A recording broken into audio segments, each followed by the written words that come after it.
Bad weekend for Milan fans. Sorry, bad weekend for Milan fans. Good week for fans of the Calcio Guys, Adriano, Nicholas. Special guest this week, Brandon Brini, known as Bellobrini on Instagram. He's been he started making all kinds of panini. Now shows you all the best spots in Montreal. Every time you head out to his Instagram, you get hungry as hell. But tonight, talk some Calcio. Then maybe we'll talk some food, Brandon. We'll talk that later. But Milan, not so hungry this weekend against Inter in the Derby. But first, we want to ask you how are you doing? I'm doing good. How about you guys? Not too bad. We're good.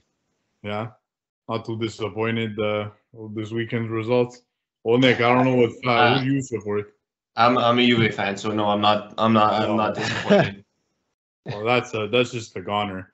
That's a season loss right there. But yeah, Brandon, we're gonna jump right into it, Bello. First off, we're speaking a bit off air about your love for Milan. We see in your background a beautiful Kaká poster. We know I know you're a longtime Milanist, like myself. Just want to get your story, man. We ask pretty much everybody that comes onto the show for the first time how you grew your love for Calcio, how you grew your love for your team, in this case being Milan, and just your story with the beautiful game. Yeah, so my dad's an Inter fan. So when I was 4 years old, we were watching Vieri. I believe Ronaldo might have been there at the time, the Brazilian, Samuel, like all these guys. I think they had Toldo and Nets at that point. And we were just, every Sunday was just Calcio Day on TLN kind of thing, on La Rai. And then his cousins from Italy came down a year later in 2004 or 5. And they got me a Kaká jersey. And started watching him, fell in love right away with his flair and, how he just ruined defenses. And ever since then, just Calcio, everything started playing. Won a couple of Quebec Cups, national championships. Tried to go pro in France. Then when I got there, I was at the Lyon Academy. When I got there, I realized it wasn't it. It wasn't going to happen, and decided to transfer my love for the sport into like the media side of things, and it's played out pretty good and up until now. And now I'd say I'm just a diehard Milan and Azzurri fan, pretty much. And Canada when they're in the World Cup. Which is very seldom, but was a hell of a run for them. So you said you played pretty high level soccer. And I feel like a lot of people we have on the show, we're all just Calcio fans. Maybe none of us really played soccer, or definitely not as high of a level as you did. How do you think that when you watch soccer, are you like really judging the players? Are you really judging the tactics, or you really just sit back and you enjoy it? No, if I'm gonna give up, like I value time in life. That's all I got. Because at the end of the day, we're all gonna die. So if I'm watching the game, you better believe it. I'm the coach out there. I did coach a bit. I coached some high school guys, so I understand the frustration of being on both ends of it. But no, I definitely say I would have done this, or sometimes I'm like, I'll be the commentator to saying what he should have said. So I'm definitely in it. If I'm just laid back watching it, I'm probably cooking at the same time and it's in the background. But it's probably like Leeds versus Nottingham Forest, Nothing. If Milan's playing, I'm all into it because it's a big game, And turn the phone off and everything, right? Yeah, pretty much. Yeah, but speaking of coaching, and speaking of Milan, obviously Derby Della Madoninna that we had to swallow this weekend as Milanistas, Brandon. I guess we're going to dive right into it. I guess we have no choice. We have to face it. It was a 1-0 result in the Derby for Inter. They're getting all 3 points. Milan, once again, winless or not picking up maximum points in the Serie table. Just your overall thoughts, Brandon, of the game. I was going to say what you liked and didn't like, but there was not really much to like. So I guess what you didn't like, what you would have changed. And a lot of criticism on Pioli as well. I don't know if you had seen that post-match and into the week, going into this week here. about his selection of players and tactics and formation. Again, bringing just your overall thoughts of the game and what you saw out there in the derby. Yeah, so I feel like I'm just a bad luck charm for Milan at this point, because every time I watch them, it just goes south. I think it started with the Roma game. I didn't watch the first 79 minutes, and then I started watching it. I don't know, went south, and that's a curse. It's a little bit of a curse. But this weekend, I don't know. I just had a bad feeling. I didn't think we were gonna do well. Then when I started watching the game and I see Leao on the bench, I ask myself what's going on.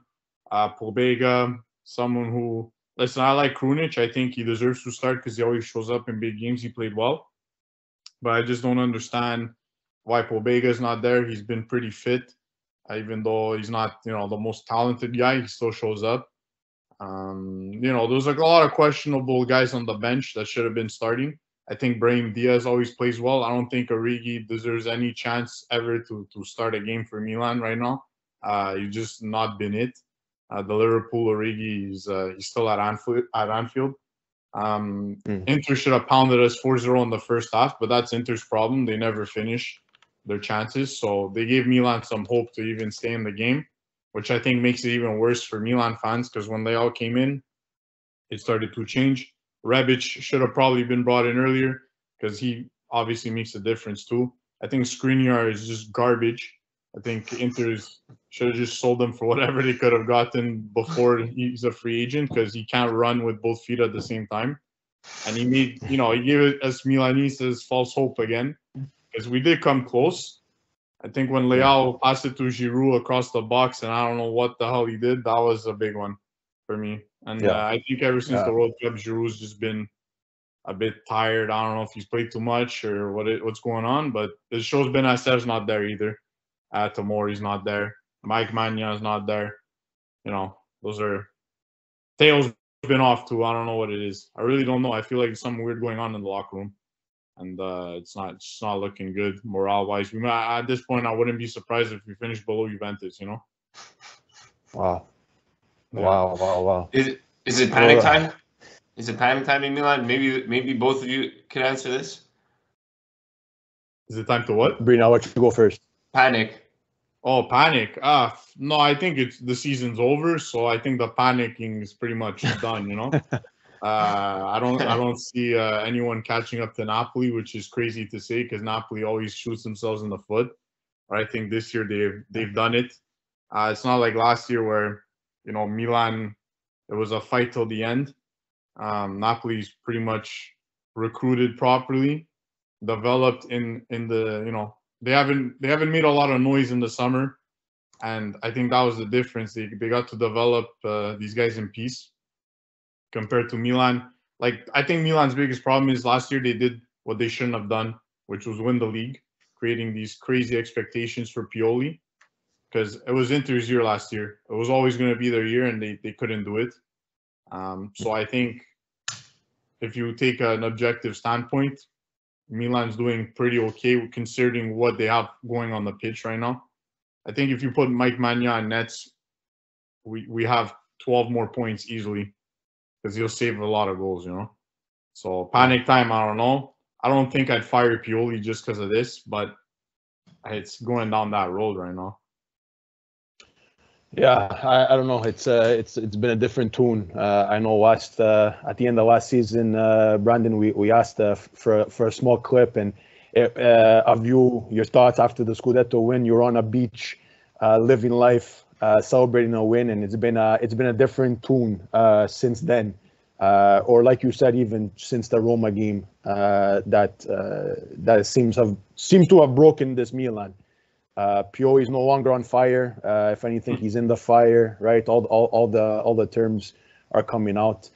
Again, panic mode. Like, I don't know. Like, it's what would be a shame is for this team not to get into top four. I think that's obviously now the big objective, with the Scudetto really out of reach. We spoke about it last week. We've been speaking about it pretty much since the new year turned. This Napoli team, like you said, Brini, has been on fire. They've really played very, very well.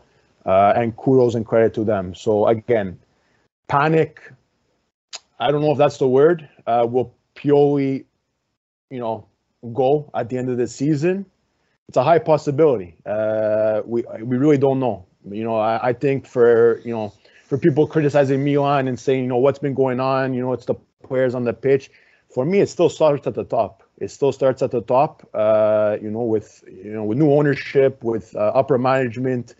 Again, the mercato that has been, drier than, breadcrumbs for your chicken cutlets that I had tonight.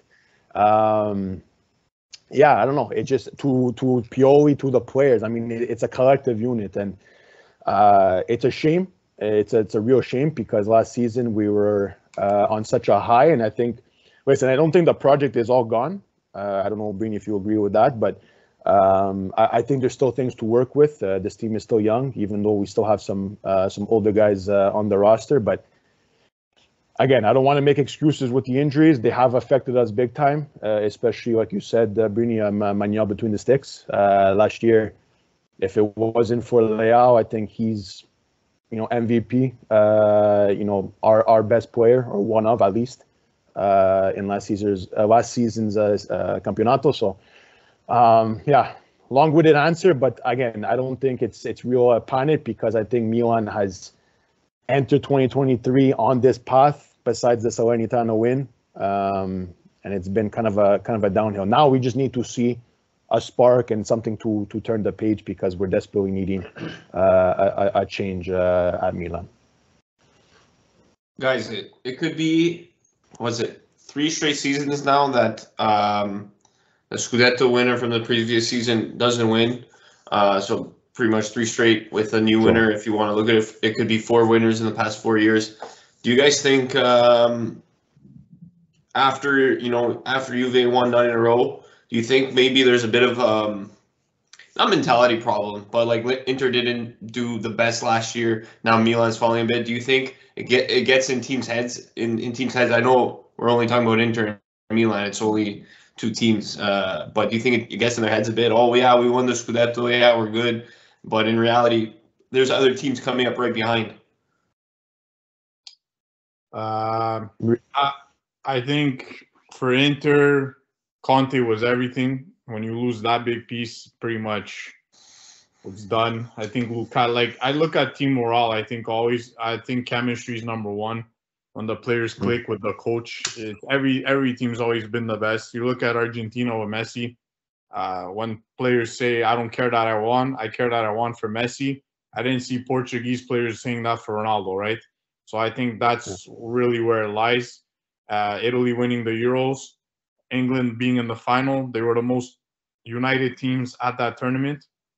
Everyone else is still in development. So I really look at Napoli as the most united team. Last year, Milan was. Inter wasn't at all. They had a lot of problems in their locker room. Inzaghi didn't kind of like a lot of guys. They brought in Onana, didn't play him for a second because he was suspended, and it showed because Handanovic is garbage. And now Milan's going through the same thing. I think, Theo, Leao, and Magna were playing on fairy dust last year. They were like, when Theo scores a goal from 80 yards out, just runs straight and manages to slot it in. Like, that stuff's, it kind of reminds me of Atletico Madrid. Like, they've never really let go of Simeone, even though there's been multiple times where they should have. But they're always up there. Some years they finish a bit lower, some years they finish too high. But I think Milan's in that route right now where they're still building something that, they want maybe too quick. I think ownership is a bit, I'm skeptical towards it, for sure. When you bring in guys like Dest, I have no idea what that is, to be honest. He's been poor. So in terms of like getting to their head, I don't think it got to me. I don't think it got to Inter or Milan's head, really. I think it just maybe to the owners' heads and the people buying players, because they're the ones who really make the decisions at the end of the day. They brought in Inzaghi. We didn't really bring in anything, and that's a problem when Juventus gets more stacked. Fiorentina's bringing in guys that Milan could have brought in, Lazio as well. Roma with Dybala, like Milan could have used the Dybala like big time.